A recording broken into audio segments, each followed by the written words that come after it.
Hey everyone, welcome back to our channel. Today we're talking about donor advised funds. That is a charity that you can give to, right? And actually invest money inside of there tax-free going forward. We're gonna cover how you can use these to actually minimize your tax bill going forward, give you the charities that you want, give them the most amount of money tax efficiently, but also be able to save money for yourselves as well going forward. So really cool topic here, not talked about enough, frankly. A lot of advisors. We're going to cover all this info with you. We're going to go over kind of the ins and outs of a DAF and what that does. We're also going to give you an example of how you might be able to utilize this going forward to affect your own taxes and reduce your tax bill. So DAF, really 5 things that we're looking at here. First, confidentiality. So essentially, any donation you made to a DAF fund is not publicly recorded. Okay, so it is confidential in that manner, which could be useful. That's what you want there. It's also flexible. Any 501c3 nonprofit organization you can give to. All right. Now, when you put money in the DAF, you don't have to decide what charity it's going to yet. You can decide that over time and actually change charities if you want to. So there's some flexibility in this as well. Simplicity. So as the donor, you have control of the funds inside the DAF and where they go and how they get invested. Now, keep in mind, when you put money inside a donor advised fund, it is irrevocable. What that means is you can't take money out for your own personal use. So you put money in here, it's going to a charity, right? Which one is dependent on that, and how you invest that money, we'll cover here in a second, you can decide too. You just can't use it for your personal use at that point. It has to go to a charity. Now, growth. One of the best features we see in a DAF fund is that all the money you put in there can grow tax-free. Yeah, can grow tax-free. So anything you invest into, you can invest in like the S&P 500, for example, in a DAF fund, have that grow for you for 10 years. Then you can give that bucket of money plus the earnings tax-free to a charity of your choosing. Kind of neat there, something that you can do. The other part of this is taxes. So probably the most utilized thing around DAF is the tax savings you can get today. Because when you put money in this plan, okay, you're going to get deductions on your taxes. And you can put more on this plan up front because you don't have to give all of it to a charity right away. You might just designate a part of your net worth that's going to go to a charity, do that earlier on, and get some major tax savings from that. To do other things like Roth conversions, for example, which we'll be covering here in a little bit more detail. Now, some examples of this and how it works. So when you have cash, or if you have an appreciated asset like a stock, let's say you bought Apple stock 20 years ago and you want to sell it and give it to charity. Well, before you sell it, you might want to think about just giving the stock itself to a donor advised fund. And when you do that, you're not going to pay any taxes on the gains that you made within there. Now, they both get calculated differently on how much can be deducted on any given tax return. That's these numbers right here. So first, we have cash.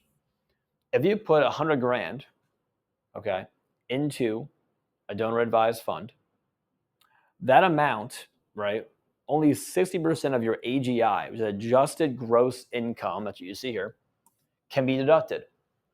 So for example, if someone makes $100,000 a year, even though you put $100,000 into a donor advised fund, only 60 grand of that can be deducted from your taxes.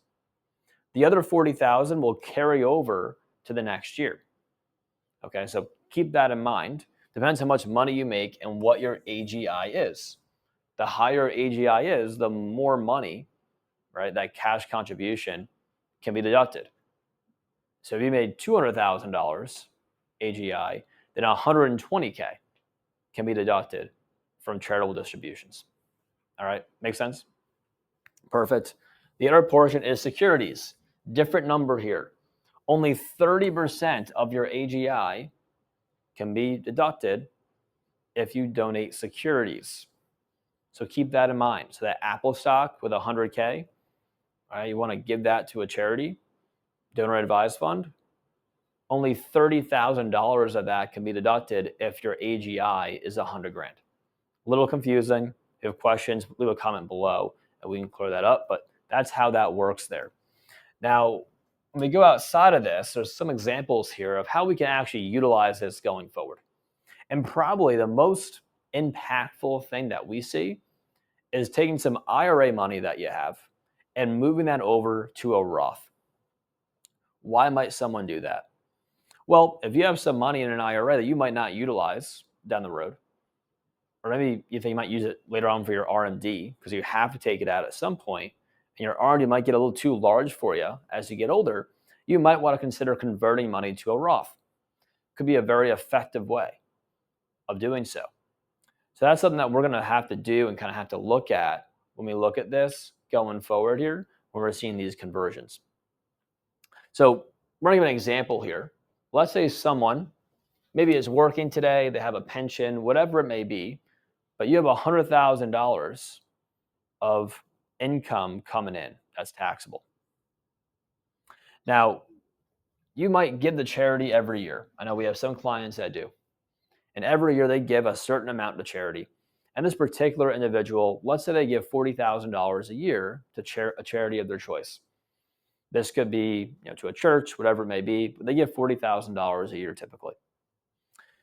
Now, if they want to do a conversion, they want to do this Roth conversion I just talked about, they're thinking of doing a $500,000 conversion, converting a decent chunk of their IRA this year. We're going to go over two examples. One, example A, what if we had $40,000 of charity that year? What does our tax situation look like? Or what if we go to option B and we go, you know what, instead of doing $40K a year for the next 10 years to charity, why don't we do $400,000 in year one? And then we let that money grow tax-free and give the charity every single year the next 10 years. That's option B. How does this shape up and how can this affect our conversion? Well, we're going to see here. It makes a big difference. So with option A, your total tax bill ends up being $165,000. It's the amount of tax that you're going to pay. Option B, with a donor advised fund, we're paying $53,000 in taxes.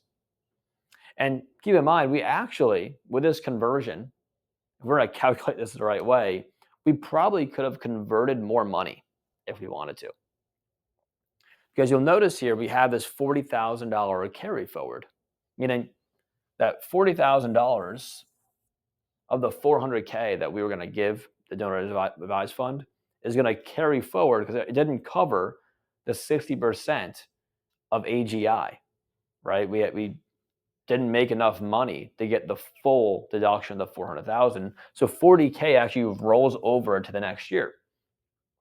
And what we could do the next year is do another conversion using that $40K, right? So we can actually utilize that going forward there. You might not want to use all your charitable contributions in one year. You might want to spread it out a little bit, but it does carry over to the next. Or we can convert more money this year. So we can recalculate this. And this is why it's important to first time doing this. I think getting help and looking at this stuff to make sure you're doing the right numbers and making the right calculation matters. It can make a big tax difference down the road. Okay, but to kind of show some numbers behind this, that money we put into the donor advised fund, what happens? Well, let's say we put the $400K in, and instead of giving $40K a year, we just let it grow. And if you have a church, you say, hey, look, we're going to let this money grow for 10 years and give you the lump sum down the road. Well, $400K after 10 years making 7%, we're going to be at $786,000 that you can now give to the charity of your choice, right? That all grows tax-free over that time period there. So it makes a big difference, right? It's never actually giving more to charity tax efficiently than you probably would have done if you just did that $40K a year the next 10 years. So we're giving double a charity. And then if we look at this Roth conversion that we did, we converted all this money up front. And if we were to wait and do conversions every year for 10 years, kind of with that $40K charitable contribution, we're not going to have as much money tax-free in our accounts. Because by doing this $500K off the bat in 10 years, we have close to $1 million that we now have tax-free in a Roth growing for us. If we just did 50K, 80K a year, for the next, 8, 10 years, this is not going to be as high as a number because your IRA is going to keep growing and I have to pay more money for taxes. There's more taxable amount of money you have to take out of your IRA now. So the sooner you convert to the Roth, the more effective the conversion typically is, which is why these charitable contributions, if you're giving a charity already and you haven't thought about a donor advised fund, I think it'd be a very unique way to convert more of your money quicker and put you in a much better spot sooner when we look at this in total. So hopefully you appreciate the video. Learn a couple of things about donor advised funds and how they work. We're gonna do some more videos on this as well. But if you want help with this or you like the video at all, click the like button, subscribe to our channel. And if you want to talk to us, our website's below. You can check that out and talk with us there. Hopefully you enjoyed it, you learned something, and we'll see you next time. Thanks.